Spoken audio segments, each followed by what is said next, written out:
Subjective control. Your imagination is able to do all that you ask in proportion to the degree of your attention. All progress, all fulfillment of desire depend upon the control and concentration of your attention. Attention may be either attracted from without or directed from within. Attention is attracted from without when you are consciously occupied with the external impressions of the immediate present.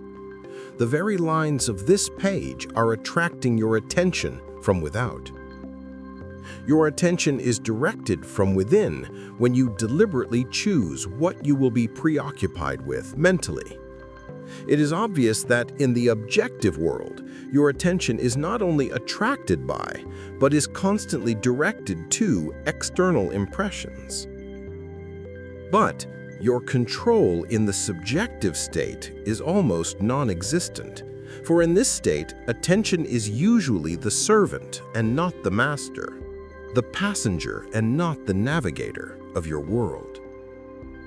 There is an enormous difference between attention directed objectively and attention directed subjectively, and the capacity to change your future depends on the latter. When you are able to control the movements of your attention in the subjective world, you can modify or alter your life as you please. But this control cannot be achieved if you allow your attention to be attracted constantly from without. Each day, set yourself the task of deliberately withdrawing your attention from the objective world and of focusing it subjectively. In other words, concentrate on those thoughts or moods which you deliberately determine. Then, those things that now restrict you will fade and drop away. Acceptance. Man's perceptions are not bounded by organs of perception. He perceives more than sense, though ever so acute, can discover. William Blake. However much you seem to be living in a material world, you are actually living in a world of imagination. The outer physical events of life are the fruit of forgotten blossom times, results of previous and usually forgotten states of consciousness. They are the ends running true to ofttimes forgotten imaginative origins. Whenever you become completely absorbed in an emotional state, you are that moment assuming the feeling of the state fulfilled. If persisted in, whatsoever you are intensely emotional about, you will experience in your world. These periods of absorption, of concentrated attention, are the beginnings of the things you harvest. It is in such moments that you are exercising your creative power, the only creative power there is. At the end of these periods, or moments of absorption, you speed from these imaginative states, where you have not been physically, to where you were physically an instant ago. In these periods, the imagined state is so real that when you return to the objective world and find it to be not the same as the imagined state, it is an actual shock.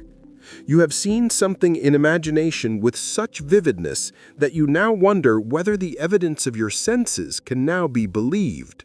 And, like Keats, you ask, was it a vision or a waking dream? Fled is that music. Do I wake or sleep? Keats. This shock reverses your time sense. By this is meant that instead of your experience resulting from your past, it now becomes the result of being in imagination where you have not yet been physically. In effect, this moves you across a bridge of incident to the physical realization of your imagined state. The man who at will can assume whatever state he pleases has found the keys to the kingdom of heaven. The keys are desire, imagination, and a steadily focused attention on the feeling of the wish fulfilled.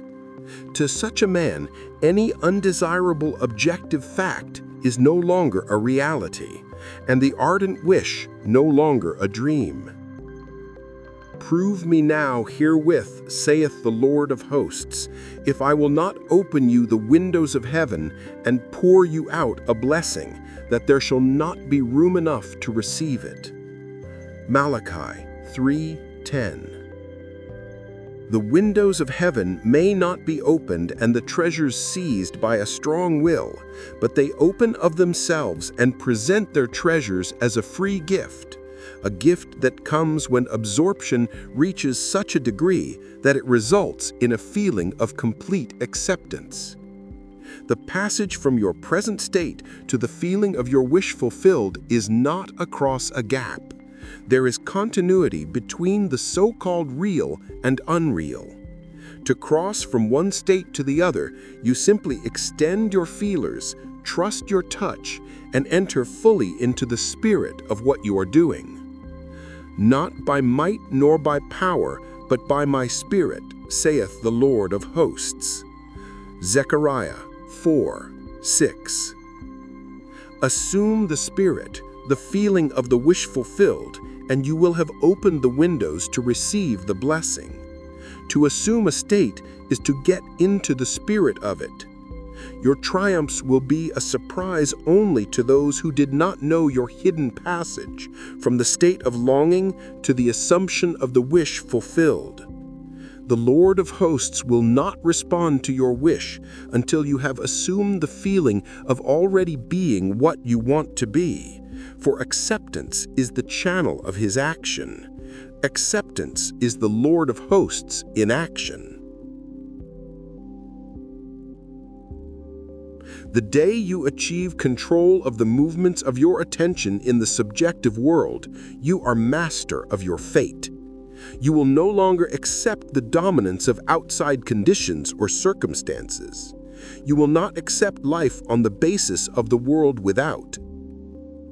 Having achieved control of the movements of your attention and having discovered the mystery hid from the ages, that Christ in you is your imagination, you will assert the supremacy of imagination and put all things in subjection to it.